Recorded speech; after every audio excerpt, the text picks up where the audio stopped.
ओम नमो भगवते वासुदेवाय।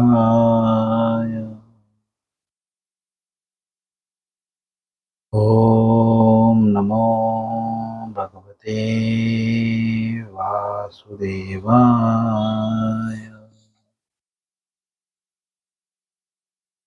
ओम नमो भगवते वासुदेवाय।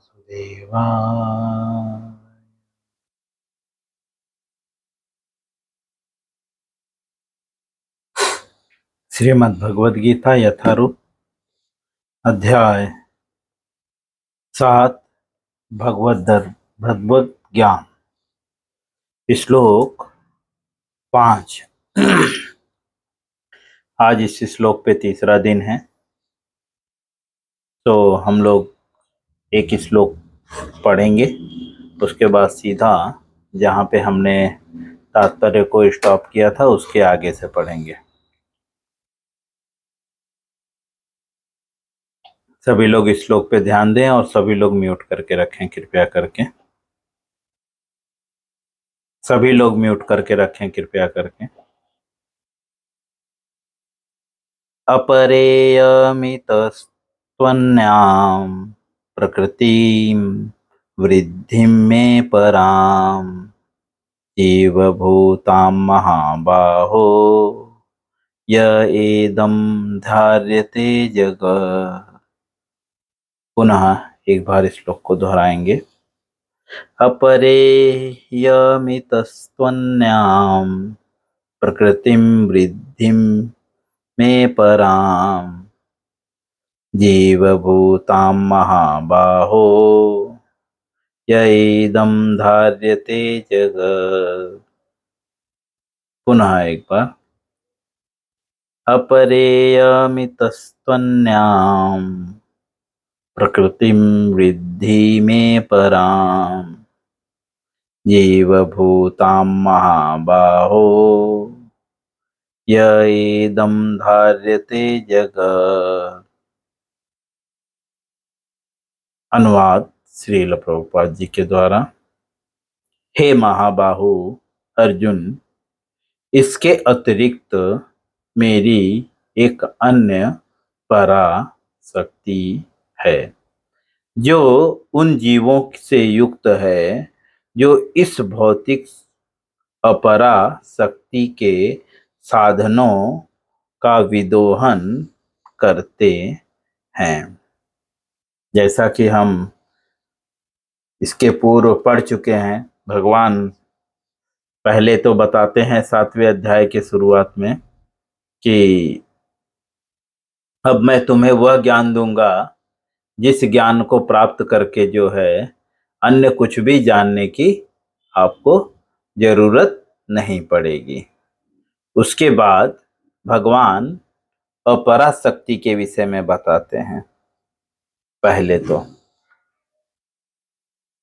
कि मेरी जो अपरा शक्ति है जो 8 मूल तत्वों से मिलके बनी है, जल अग्नि वायु, ये सारी चीजें, मन बुद्धि अहंकार, टोटल 8 चीजें हैं।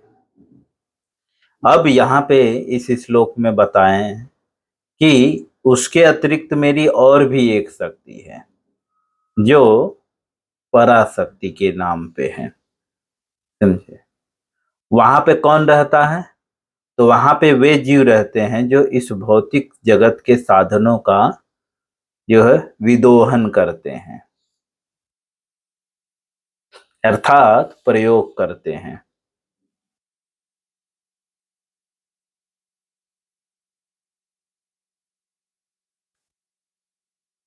अब हम तात्पर्य में जिस प्रकार से श्रील प्रभुपाद जी हमें समझाते हुए कि अपराशक्ति क्या है और पराशक्ति क्या है उसको बताते हुए, और लास्ट में पहला पैराग्राफ कंप्लीट करते हैं। हम कल कंप्लीट कर चुके हैं, उसके बाद जो है दूसरा पैराग्राफ स्टार्ट करते हैं। तो वहां पे श्रीमद् भागवतम का एक श्लोक संबोधित किया गया है क्योंकि प्रभुपाद जी जो है तात्पर्य में बताते हैं और भगवान स्वयं बोलते हैं जीव जो है वह पराशक्ति है। इस श्लोक में स्पष्ट रूप से यह बात बताया गया है कि जीव जो है पराशक्ति है, अर्थात आध्यात्मिक शक्ति है। अनीता म्यूट करके रखिए, साउंड बंद करके रखिए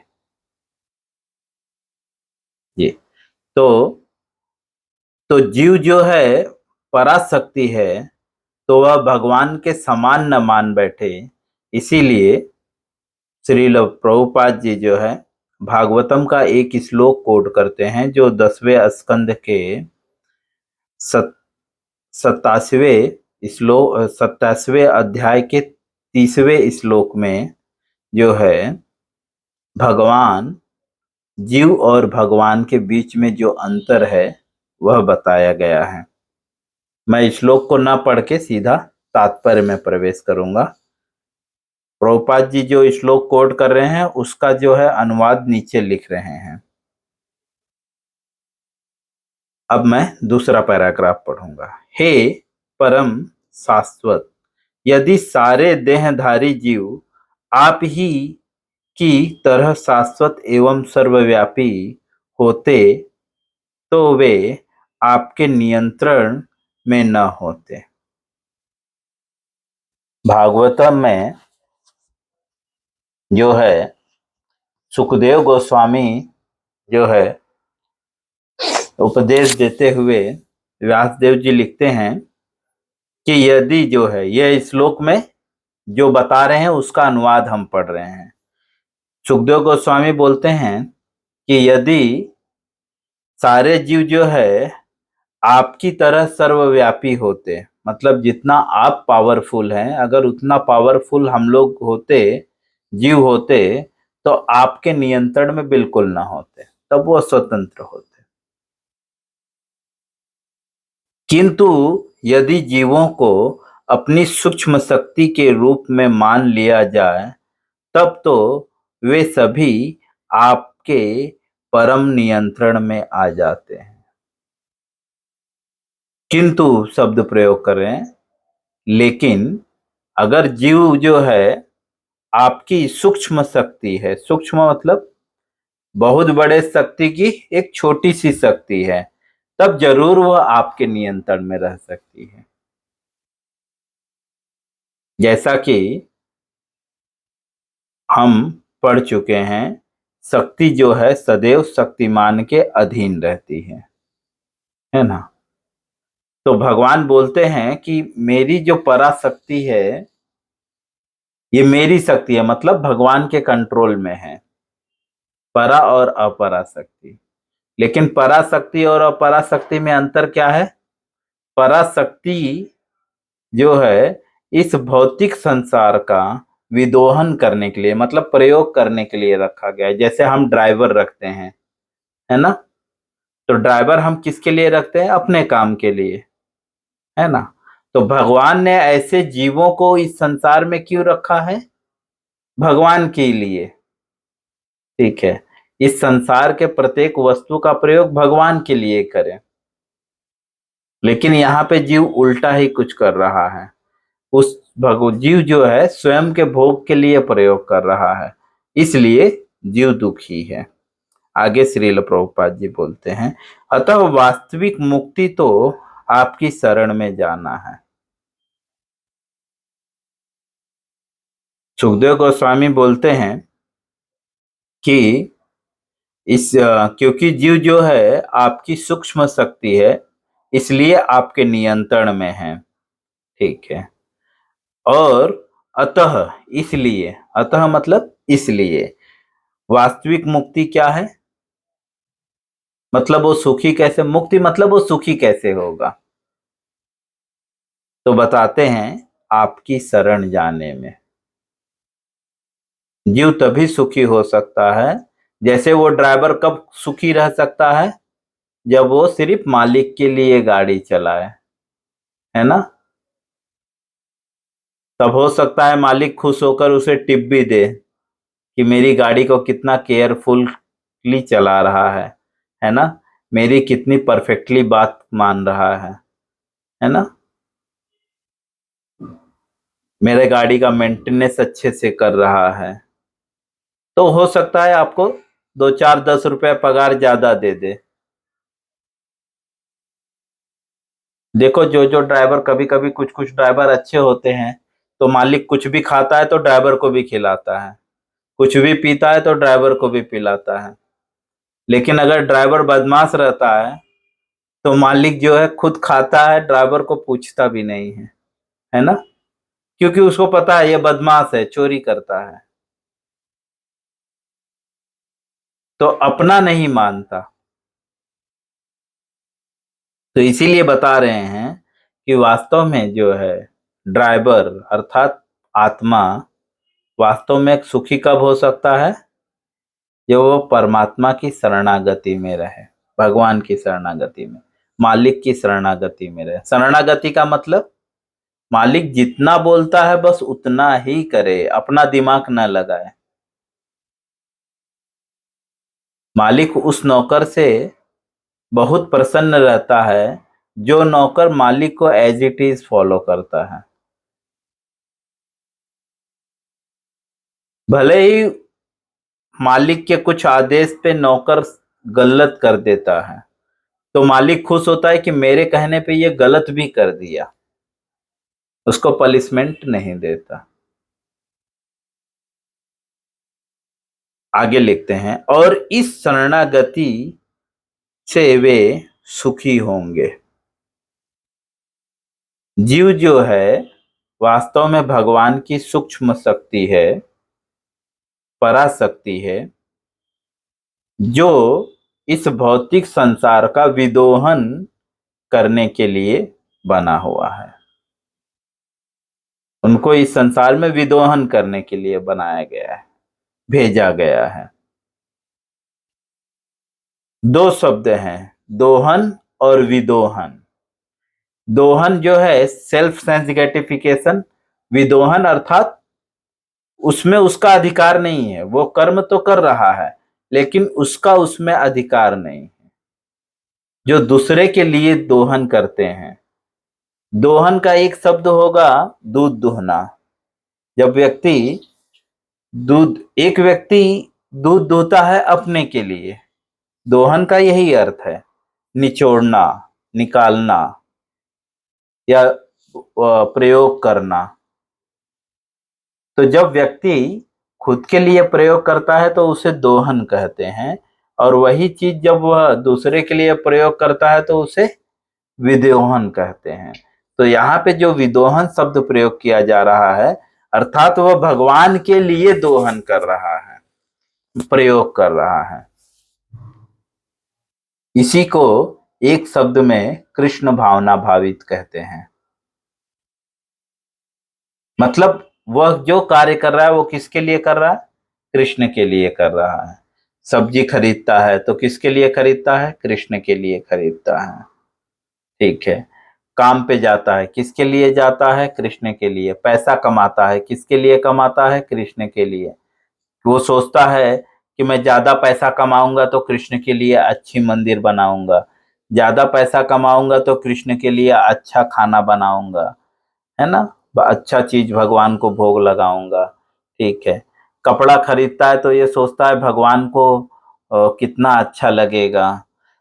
अपने लिए खरीदता है तो ये सोचता है कि लोग ये सोचेंगे कि भगवान के भक्त कितने अच्छे से रहते हैं।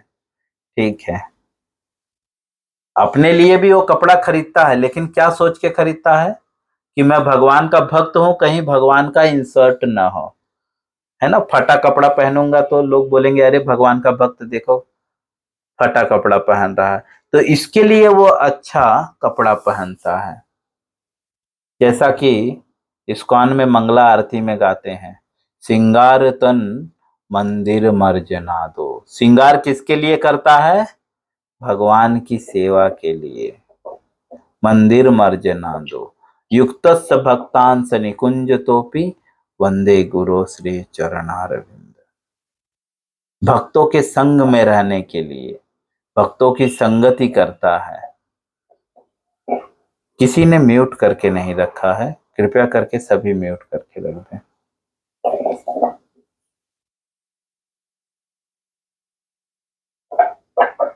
हेमानंद जी, आपको मुझे बार बार क्यों बोलना पड़ेगा? क्या चाहते हैं आप? हेमानंद जी, क्या चाहते हैं आप? म्यूट करके रखिए। चलिए आगे पढ़ते हैं। तो और इस शरणागति से ही सुखी होंगे, उस स्वरूप में ही वे नियंता बन सकते हैं। किस स्वरूप में? भगवान की शरणागति में ही जो है वो नियंता बन सकते हैं। नियंता मतलब नियंत्रण करने वाला। जीव तब तक जीव चाहता है नियंता बनना। भगवान आपकी भी इच्छा पूरी करना चाहते हैं, लेकिन यहां पे बता रहे हैं कि कब तक?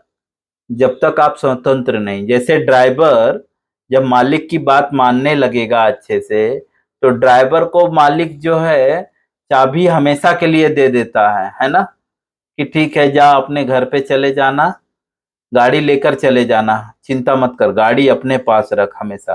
तो इनडायरेक्टली वो गाड़ी का पूरी तरह मालिक बन जाता है। जो अच्छे ड्राइवर होते हैं उनके साथ ऐसा किया जाता है, जहां तक मैंने देखा है।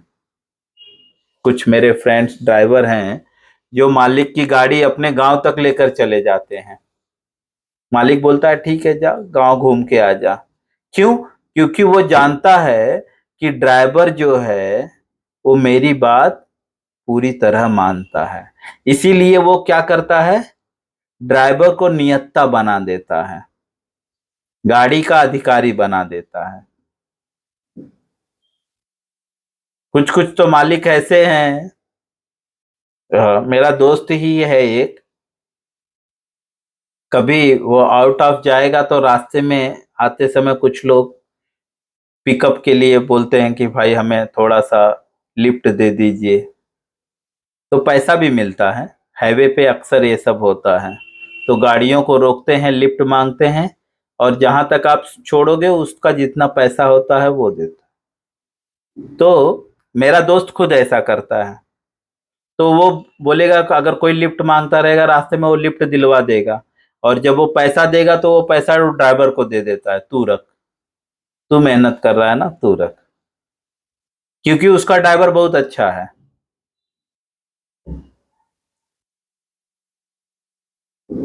तो इसीलिए यहाँ पे प्रभुपाद जी कर रहे हैं कि शरणागति से ही वो सुखी हो सकता है, उस स्वरूप में। किस स्वरूप में? शरणागति की स्वरूप में वह नियत्ता बन सकते हैं। नियत्ता मतलब कंट्रोलर थोड़ा बहुत बन सकते हैं, जो जीव की इच्छा है। जैसे राधा रासबिहारी हमारे कंट्रोल में है, हम जो खिलाते हैं वो खाते हैं, जो पिलाते, क्योंकि हम उनकी शरणागति में हैं। अतः अल्पज्ञ पुरुष जो अद्वैतवाद के पक्षधर हैं और इस सिद्धांत का प्रचार करते हैं कि भगवान और जीव सभी प्रकार से एक दूसरे के समान हैं, वास्तव में वे प्रदूषित मत द्वारा निर्देशित होते हैं। प्रभुपाद जी बोल रहे हैं, अतः जो अल्प ज्ञानी व्यक्ति हैं, अल्पज्ञ व्यक्ति मतलब जिनकी बुद्धि अल्प है, वे अद्वैत के पक्ष में रहते हैं। अद्वैत मतलब भगवान और हम एक ही हैं, या हम भी भगवान बन सकते हैं, उसे अद्वैत बोलते हैं। और इस सिद्धांत का प्रचार करते हैं। कौन लोग? अल्पज्ञ लोग इस सिद्धांत का प्रचार करते हैं कि हम और भगवान द्वैत नहीं है, अलग नहीं है। अद्वैत मतलब दोनों एक ही हैं। और इस तरह से वे क्या करते हैं? वास्तव में वे प्रदूषित मत द्वारा निर्देशित होते हैं। प्रदूषित मतलब दोषपूर्ण होता है, समझे? दूसरों को जो है दोष मत का प्रचार करते, निर्देशन करते हैं। आगे लिखते हैं श्रील प्रभुपाद जी, परमेश्वर कृष्ण ही एकमात्र नियंता है। भगवान ही जो है वास्तव में एकमात्र जो है नियंता हैं, और सारे जीव उन्हीं के द्वारा नियंत्रित हैं। सारे जीव उनकी पराशक्ति हैं। किसकी पराशक्ति है? भगवान की। जैसा कि इस श्लोक में भगवान स्वयं कह रहे हैं, जीव जो है मेरी पराशक्ति है। समझे?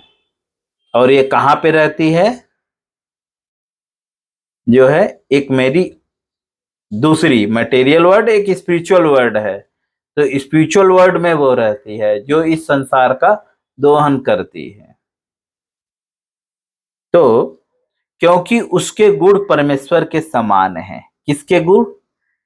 जीव के जो गुण हैं, जो पराशक्ति है, उसके गुण परमेश्वर के ही समान हैं, किंतु वे शक्ति की मात्रा के विषय में कभी भी समान नहीं हो सकते। जीव जो है गुणों में तो भगवान के समान है, लेकिन क्वांटिटी में जो है वो भगवान के बराबर नहीं है और न कभी हो सकता है।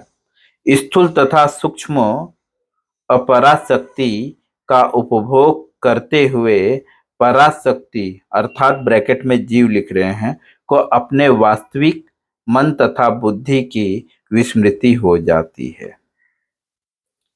जीव अपने वास्तविक जो है मन तथा बुद्धि को भूल जाता है। विस्मृति मतलब भूल जाता है। कब भूल जाता है? जब जीव जो है अपराशक्ति का उपभोग करता है, अर्थात उसको भोगने के लिए प्रयत्न करता है, तो इसके कारण जो है वह अपने वास्तविक मन तथा बुद्धि को भूल जाता है।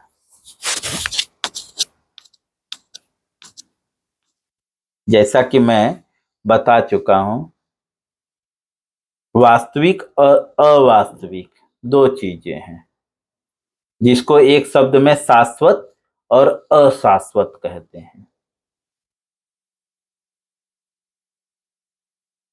अशाश्वत मतलब जो परिवर्तनशील है, जो बदलता रहता है। शाश्वत मतलब जो बदलता नहीं है।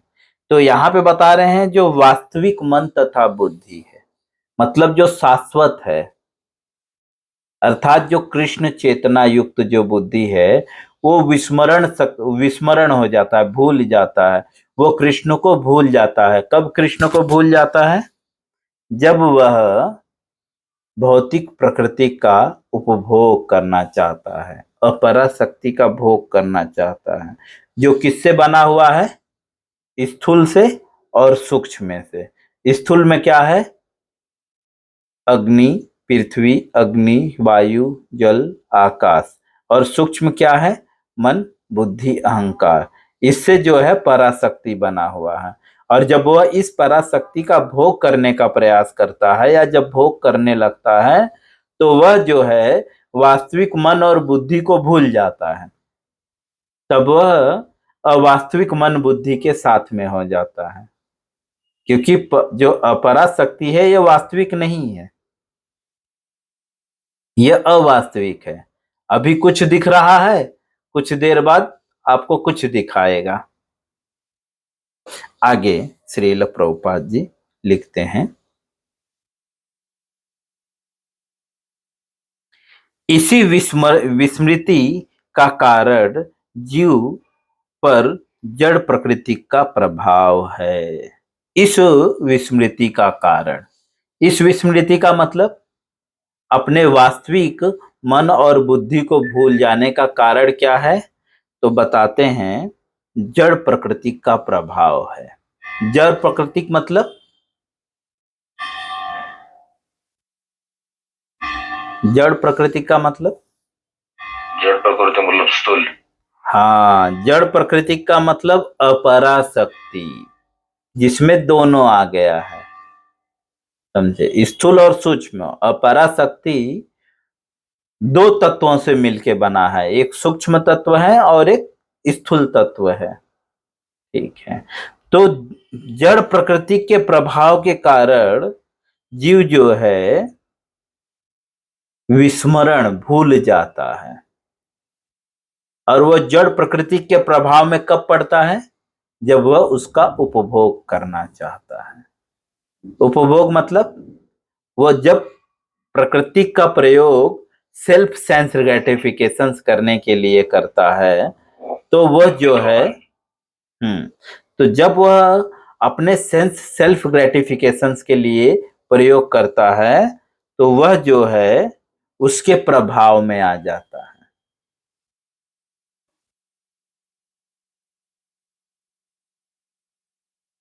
और उसके प्रभाव के कारण वो स्वयं को क्या मान बैठता है कि मैं भी जड़ हूं, ये मेरा है, ये मैं हूं। ये किसके प्रभाव के कारण?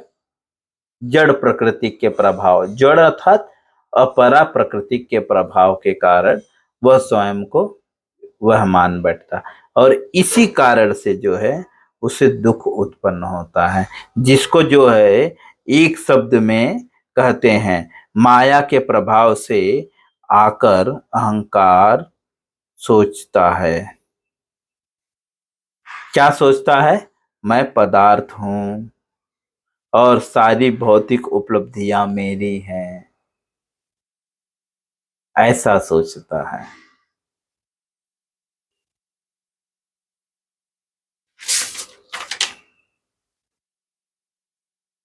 हाँ, कंप्लीट कर लेते हैं। जब वह सारे भौतिक विचारों से, जिसमें भगवान के साथ तादात्म्य भी सम्मिलित है, मुक्त हो जाता है, तो उसे वास्तविक स्थिति प्राप्त होती है। प्रभुपाद जी लिख रहे हैं, जब वह भौतिक विचारों से, जब वह सारे भौतिक विचार क्या है? भौतिक उपलब्धियां मेरी हैं और ये सारी ये पदार्थ मैं हूं। ये किसके कारण सोचता है? अहंकार के कारण। और अहंकार किसके कारण आता है? माया के कारण।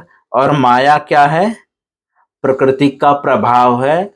और प्रकृति का प्रभाव कब हम पे पड़ता है? जब हम प्रकृति का भोग करना चाहते हैं। ठीक है, लेकिन परा प्रकृति का कर्तव्य क्या है? जीव का कर्तव्य क्या है? विदोहन करना। लेकिन जब हम दोहन करते हैं तब हम उसके प्रभाव में आ जाते हैं। जैसा कि मैंने कहा, विदोहन अर्थात दूसरे के लिए, दोहन अर्थात स्वयं के लिए, है ना। तो हम जब विदोहन की जगह पे दोहन करने लगते हैं, मतलब भगवान, ये संसार में प्रत्येक वस्तु भगवान की सेवा के लिए मिली है, लेकिन जब हम स्वयं की सेवा में इसको लगा देते हैं तो हम उसके प्रभाव के कारण जो है माया में फंस जाते हैं, और माया के कारण अहंकार उत्पन्न होता है। अहंकार के कारण हम स्वयं को पदार्थ मान बैठते हैं और मानते हैं कि ये सारी भौतिक उपलब्धियां मेरी हैं। और जब जीव इन भौतिक विचारों से मुक्त हो जाता है, तब जो है वह अपनी वास्तविक स्थिति प्राप्त करता है। अतः यह निष्कर्ष निकलता है कि गीता जीव को कृष्ण की अनेक शक्तियों में से एक मानती है। गीता, प्रभुपाद जी लिख रहे हैं, अतः इस श्लोक से यह निष्कर्ष निकलता है कि जीव जो है भगवान की बहुत सारी शक्तियां हैं, जिसमें से एक शक्ति जीव है। और जब यह शक्ति भौतिक कल्मशों से मुक्त हो जाती है, तो यह पूर्ण कृष्ण भावना भावित या बंधन से मुक्त हो जाती है। और जब यह शक्ति जो है भौतिक कल्मशों से मुक्त हो जाती है, भौतिक कल्मश मतलब ये सारी उपलब्धियां मेरी हैं और ये पदार्थ मैं हूं, जब वह इससे मुक्त हो जाता है तो वह पूरी तरह से कृष्ण भावनामृत हो जाता है। पूर्ण कृष्ण भावनामृत का मतलब क्या है?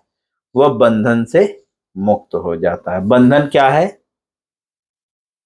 यह संसार में जन्म मृत्यु जरा व्याधि, यही सबसे बड़ा बंधन है।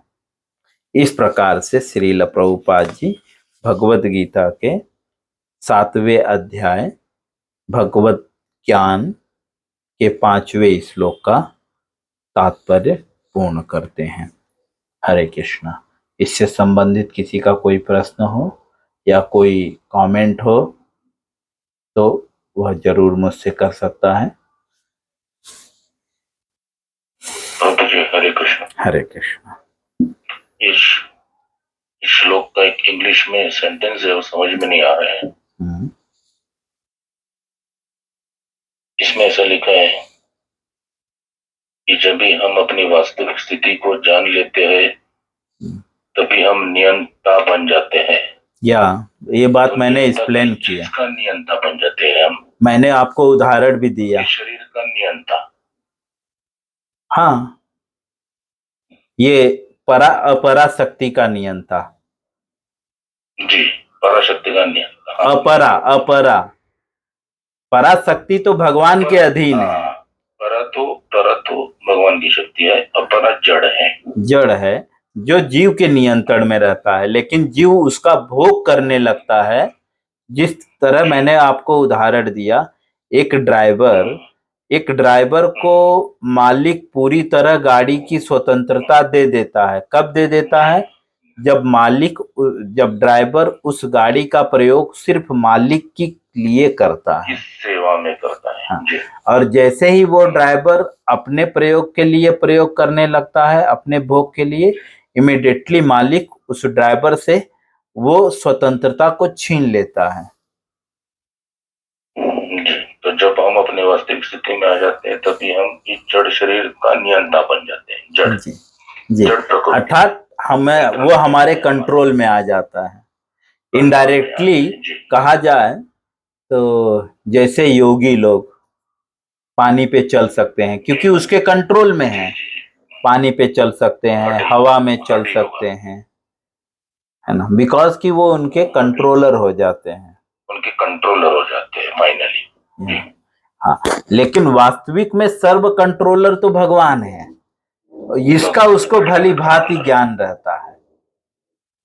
जी। वो नियत्ता सिर्फ भगवान की सेवा के लिए रहता है। जी, भगवान की सेवा के लिए। हाँ, जब तक वह उस चीज का प्रयोग, जैसे वो ड्राइवर जब तक गाड़ी का प्रयोग मालिक के लिए करता है, तब तक मालिक जो है वो गाड़ी की पूरी जिम्मेदारी उस ड्राइवर पे डाल देता है। तो उसको रिपेयरिंग कराना है तो रिपेयरिंग करा, घर ले जाना है तो घर लेकर जा, तो कुछ भी कर गाड़ी के साथ। ठीक है, क्योंकि इसका केस इस तरह से भी उल्टा हो जाता है कि जब किसी की वास्तविक स्थिति जान लेता है और जब भी वो जड़ प्रकृति पे नियंता हो जाता है तभी उसमें अहंकार भी आ जाता है। नहीं,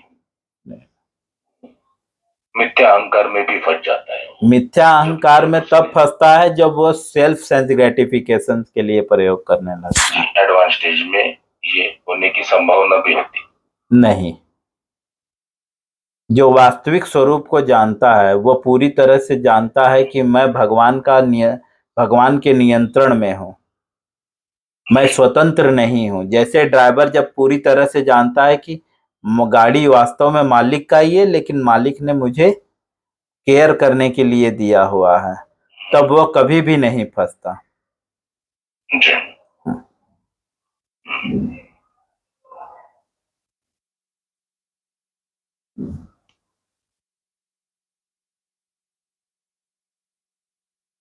ठीक है, टाइम हो चुका है, हम यहीं पे स्टॉप करेंगे। हरे कृष्णा।